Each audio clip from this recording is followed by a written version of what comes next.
서브 이슈입니다. 우리는 왜 월급이 작은가?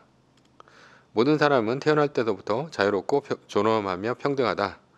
유엔의 인권선언은 모든 사람은 태어날 때부터 자유롭고 존엄하며 평등하다고 시작합니다. 그래서 사람들은 평등하다는 것이 우리의 생각입니다.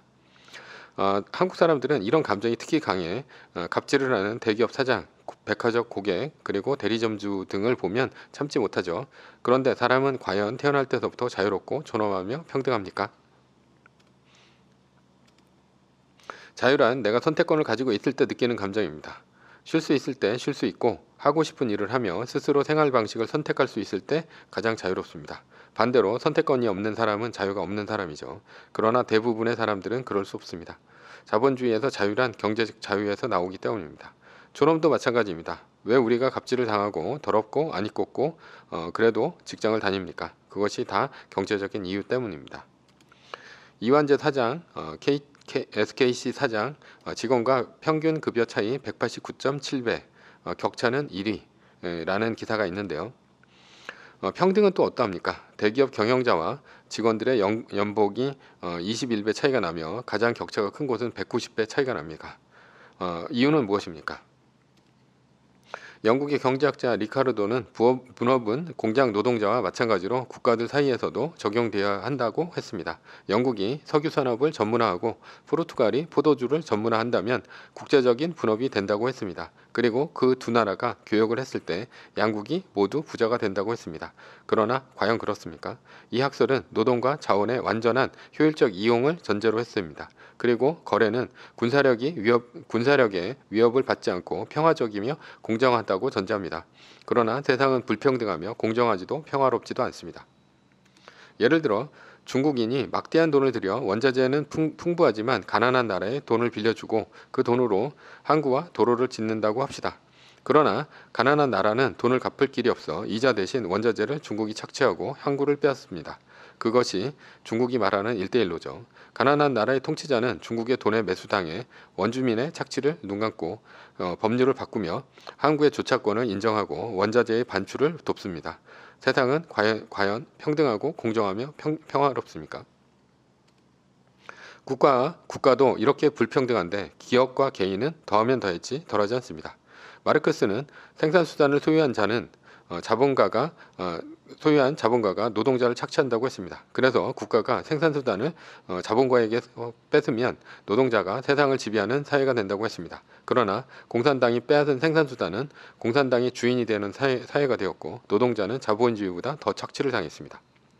마르크스가 착각한 것은 무엇입니까? 바로 소유자와 경영자를 착각한 것입니다. 자본주의가 발달하고 기업이 커짐에 따라 소유자보다는 경영자의 힘이 커졌습니다. 왜냐하면 생산 양식이 더욱 복잡해졌기 때문에 전문 경영자가 아니라면 기업 전체의 운영을 알아볼 수 없기 때문입니다. 따라서 현재의 주주 자본주의에서 소유자는 주주이지만 경영에 참여하지 않습니다. 소유자의 지분은 쪼개지고 나누어지면서 힘이 약해졌고 회사의 실무는 거의 알지 못하게 되었습니다. 기업에 관한 모든 것은 전문 경영자가 장악하게 됩니다.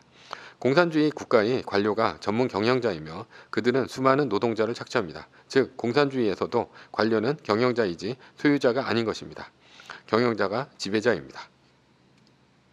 미국의 전 재무장관인 마이클 블루멘델은 이런 말을 했습니다. 중요한 것은 회사를 소유하는 것이 아니라 회사를 지배하는 것입니다. 내 주식은 8,000주에 불과하지만 97%의 주주로부터 위임장을 받았습니다. 나에게 중요한 것은 회사의 지배권입니다. 우리나라의 대기업 총수도 이와 비슷합니다. 적은 주식이 있지만 경영권이 있어 회사를 지배하는 것이 가능합니다. 그렇다면 경영자는 회사에서 무엇을 장악한 것입니까? 회사를 관리하고 명령하고 지휘를 하며 직원에게 처벌을 내립니다. 소위 권력을 가지고 있는 것이죠. 그리고 경영자가 장악하고 있는 가장 중요한 것이 있습니다. 자녀 수익 청구권. 자녀 수익 청구권이란 무엇입니까? 애플 1분기 영업이익 삼성의 2.7배라는 기사가 있는데요. 애플의 2022년 1분기 영업이익은 무려 31조 9천억 원입니다. 이 돈을 어떻게 나눌지를 결정하는 것이 바로 자녀 수익 청구권입니다. 영업이익에 막대한 돈을 배당으로 줄지 연구개발비로 책정을 할지 임금을 올려줄지 결정하는 것은 기업을 장악한 경영자의 몫이라는 것이죠. 경영자 아래 임원을 비롯한 모든 직원들은 자녀 수익 청구권이 없습니다. 그들의 연봉은 같은 직종 다른 회사의 직원들의 급여 수준에서 결정됩니다. 자녀 수익 청구권은 경영자의 몫이지 근로자의 몫이 아니라는 얘기죠. 즉 근로자에게 돌아갈 초과이익은 효과적으로 차단됩니다. 그러나 경영자의 몫에는 한계가 없습니다. 물론 미국과 같이 이 사회를 장악한 기업 사냥꾼이 배당을 더 많이 타내긴 하지만 대부분 자녀 수익 청구권은 경영자가 결정합니다. 한국도 아예 배당을 안 하는 경우가 많죠. 요즘 많이 바뀌어 가긴 했지만 미국에 비해서는 아직 턱없이 멀었습니다. 결론입니다. 자본주의에서 자유, 존엄, 평등은 돈에서 나옵니다. 그러나 돈은 경영자가 분배합니다. 따라서 경영자가 아닌 월급쟁이의 몫은 항상 작을 수밖에 없습니다. 결국 적은 돈을 받은 월급쟁이는 선택도, 자유도, 존엄도, 평등도 없다는 얘기죠.